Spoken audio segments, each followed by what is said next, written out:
26 नवंबर 2021 लखीमपुर खीरी जिले में देश के गृह राज्य मंत्री अजय मिश्र टेनी के बेटे आशीष मिश्र उर्फ मोनू के ऊपर किसानों की भीड़ पर गाड़ी चढ़ाकर मार देने का आरोप है। वो जेल में है और इस केस की तफ्तीश पर सुप्रीम कोर्ट में लंबे समय से सुनवाई चल रही है। अदालत ने एक एसआईटी बनाई है जिसमें यूपी कैडर के वो सीनियर आईपीएस अफसर रखे गए हैं जो यूपी के मूल निवासी न हो। इस तफ्तीश का सुपरविजन हाई कोर्ट के एक रिटायर्ड जज कर रहे हैं जो ना तो इलाहाबाद हाई कोर्ट के हैं और ना ही वो भी यूपी के मूल निवासी नहीं है।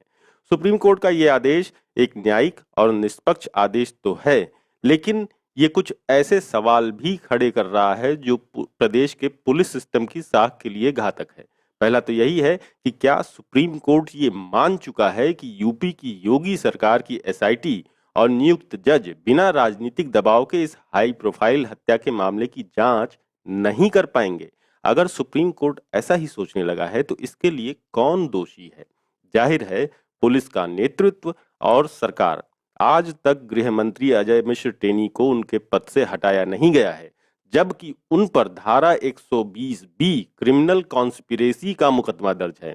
सन 1980 में ही धर्मवीर की अध्यक्षता में बने राष्ट्रीय पुलिस कमीशन ने पुलिस पर बढ़ते राजनीतिक दबाव पर एक रिपोर्ट दी थी और इसे हटाने के जुगाड़ भी बताए थे। आज तक कमीशन की रिकमेंडेशन किसी भी सरकार ने लागू नहीं की है और अब जब राजनीतिक दखलंदाजी की बात आ रही है तो मोदी जी ने हाल ही में जो प्रवर्तन निदेशालय यानी कि ईडी के प्रमुख एसके मिश्र संजय कुमार मिश्रा का कार्यकाल बढ़ाने के लिए जो आनन फानन में ऑर्डिनेंस लाए हैं उस पर भी बात हो जानी चाहिए। सुप्रीम कोर्ट में 14 नवंबर 2021 को इस ऑर्डिनेंस को चुनौती देते हुए एक रिट याचिका दायर की गई है।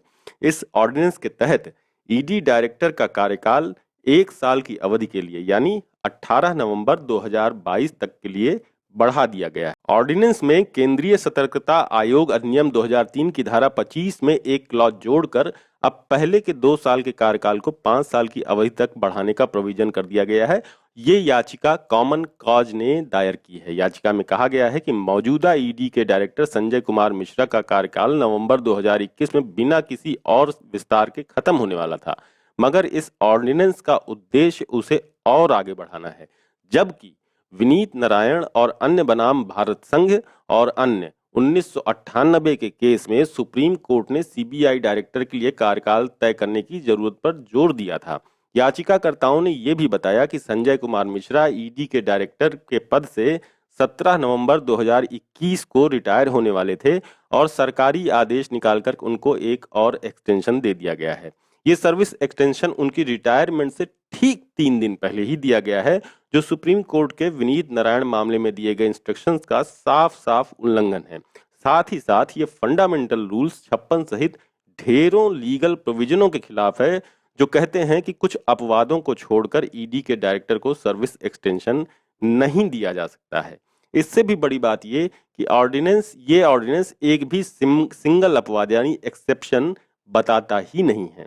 साल 2006 में यूपी के पूर्व डीजीपी प्रकाश सिंह ने सुप्रीम कोर्ट में पुलिस सुधारों को लागू करने के लिए एक याचिका दायर की थी। तब सुप्रीम कोर्ट ने कहा था कि पुलिस डीजीपी का कार्यकाल तय होना चाहिए। अगर वो अपनी 60 साल की उम्र पूरी करते हैं तब भी उन्हें 2 साल का कम से कम तय कार्यकाल मिलेगा। उसी के बाद केंद्रीय पुलिस बलों में बीएसएफ, सीआरपीएफ और जांच एजेंसियों सीबीआई, एनआईए के डायरेक्टरों पर भी यही आदेश लागू हुआ। सीबीआई के डायरेक्टर की नियुक्ति में तो सुप्रीम कोर्ट के सीजेआई का भी रोल रहता है। याचिकाकर्ताओं ने सुप्रीम कोर्ट में इसी मुकदमे यानी कि प्रकाश सिंह बनाम और अन्य बनाम भारत संघ और अन्य का हवाला दिया है। याचिका में कहा गया है कि रिटायरमेंट की तारीख से आगे मिलने वाला वक्त तय होना चाहिए। प्रकाश सिंह के मामले में सुप्रीम कोर्ट ने राज्यों को रिटायरमेंट की अंतिम तिथि पर डीजीपी नियुक्ति न करने की प्रथा को हतोत्साहित करने को कहा था, तो ऐसा ही होना चाहिए। सुप्रीम कोर्ट ने यह भी कहा है कि डीजीपी की पोस्ट पर नियुक्त होने वाले अफसर के लिए रिटायरमेंट से कम 6 महीने का सर्विस पीरियड बाकी रहना चाहिए। याचिकाकर्ताओं ने यह भी तर्क दिया है कि ईडी डायरेक्टर की नियुक्ति में अगर प्रकाश सिंह केस में दिए गए सुप्रीम कोर्ट के आदेश का पालन नहीं होता है तो ये अदालत के इंस्ट्रक्शंस की घोर अवहेलना होगी। सवाल उठता है कि डीजीपी और इन संवेदनशील जांच एजेंसियों के डायरेक्टरों के तयशुदा कार्यकाल रखने के पीछे सुप्रीम कोर्ट की मंशा क्या थी? सुप्रीम कोर्ट की मंशा थी कि जब एक तयशुदा कार्यकाल इन अधिकारियों को मिलेगा तब वो बिना किसी बाहरी या सरकारी दबाव के अपनी ड्यूटी निभा पाएंगे। चाहे विनीत नारायण का केस हो या फिर प्रकाश सिंह वाली याचिका, दोनों में यही प्रार्थना की गई थी कि इन एजेंसियों और राज्य पुलिस के डीजीपी साहबान को किसी भी तरह के राजनीतिक हस्तक्षेप से मुक्त रखते हुए उन्हें अपनी प्रोफेशनल ड्यूटी करने के लिए सही माहौल दिया जाए, और सुप्रीम कोर्ट ने ये किया भी। ईडी यानी प्रवर्तन निदेशालय के डायरेक्टर की पोजीशन बहुत महत्वपूर्ण होती है और उसकी नियुक्ति, सेवा शर्तों, सर्विस एक्सटेंशन को लेकर कोई विवाद नहीं होना चाहिए। मगर इस ऑर्डिनेंस से ये साफ जाहिर हो रहा है कि मोदी सरकार ईडी के डायरेक्टर को अपने दबाव में रखना चाहती है। मोदी सरकार के अधीन और मोदी सरकार के दबाव में रहने का बेसिक डिफरेंस ये है कि सरकार ईडी के अंदरूनी प्रोफेशनल मामलों में सीधे दखल देना चाहती है, जबकि ईडी को बिना भय के लीगल प्रोविजनों के हिसाब से ड्यूटी निभाने में सक्षम होना चाहिए, और ये तभी पॉसिबल है कि जब उसके डायरेक्टरों की नियुक्तियों और सेवा शर्तों में सरकार का बेजा दखल न हो। याचिका में कहा गया है कि ईडी के डायरेक्टर जैसी महत्वपूर्ण नियुक्तियों को कायदे कानून और नियमों के हिसाब से होना चाहिए। असल में ईडी के डायरेक्टर की नियुक्ति भी सीबीआई के डायरेक्टर की ही तरह होनी चाहिए। इसमें एक पैनल होना चाहिए जिसमें प्रधानमंत्री, लोकसभा में विपक्ष के नेता और भारत के चीफ जस्टिस या फिर उनका नुमाइंदा हो। प्रवर्तन निदेशालय एक शक्तिशाली जांच एजेंसी है जो सीबीआई की तरह ही देश भर में कहीं भी जांच कर सकती है, कार्रवाई कर सकती है। एनआईए और प्रवर्तन डायरेक्टरेट के डायरेक्टरों को भी वही सेवा सुरक्षा देनी चाहिए जो केंद्रीय जांच ब्यूरो यानी कि सीबीआई के लिए मौजूद है। ईडी के सर्विस एक्सटेंशन के आदेश में यह नहीं बताया गया है कि आखिर अभी के ईडी डायरेक्टर संजय कुमार मिश्रा को उनके रिटायरमेंट के ठीक कुछ दिन पहले ही सर्विस एक्सटेंशन की जरूरत क्यों पड़ी। याचिका में कहा गया है कि ये एक्सटेंशन ऑर्डर खास तौर से इंस्टीट्यूशनल इंटीग्रिटी के क्षेत्र में ऐसा कोई बेस नहीं दिखाता है कि इसमें दिमाग लगाया गया हो। एक्सटेंशन के ऐसे ऑर्डर्स को कम से कम लॉजिकली तो पेश किया जाना चाहिए। जिस समिति की रिकमेंडेशन पे ये सर्विस एक्सटेंशन किया गया है उसके मिनट्स ऑफ मीटिंग को भी रिकॉर्ड में रखना चाहिए।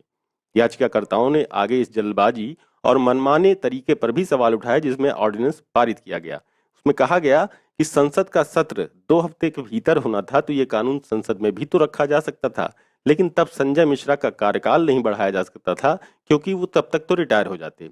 इससे तो यही एक बात साबित होती है कि मोदी सरकार ईडी डायरेक्टर के रूप में संजय मिश्रा को ही सर्विस एक्सटेंशन देना चाहती थी। ऐसे में बड़ा सवाल ये उठता है कि आखिर इन्हीं को क्यों मोदी जी ईडी का डायरेक्टर बनाए रखना चाहते हैं। याचिका में कहा गया है कि जिस तरीके और जल्दीबाजी के साथ ईडी डायरेक्टर का कार्यकाल बढ़ाया गया है ये बताता है कि ये विस्तार बाहरी कारणों से किया गया है और जनहित को सर्वोपरि ध्यान में रखते हुए नहीं किया गया है। ये राष्ट्रीय हित में है कि महत्वपूर्ण पदों पर नियुक्त अधिकारियों के कार्यकाल का विस्तार पारदर्शी तरीके से और कानून के हिसाब से किया जाए और ऐसी नियुक्तियों को बायस्ड मोटिव्स और पॉलिटिकल प्रोटेक्शन से अलग किया जाता है। आपको बता दें कि सुप्रीम कोर्ट में ये याचिका चमनलाल, एम.जी. देव सह्यम और अदिति मेहता ने दायर की है और ये सभी के सभी पूर्व नौकरशाह रहे हैं। ED director SK. मिश्रा ने टैक्स से जुड़े इंटरनेशनल मामले निपटाए हैं और वित्त मंत्रालय में भी जॉइंट सेक्रेटरी रहे हैं। इसके अलावा इन्होंने इनकम टैक्स डिपार्टमेंट की इन्वेस्टिगेटिव विंग में भी लंबा काम किया है। छत्तीसगढ़ में भोले भाले आदिवासियों को नक्सली घोषित करके मरवाने वाले पूर्व गृह मंत्री पी चिदम्बरम के अंडर में भी वो जॉइंट सेक्रेटरी रह चुके हैं।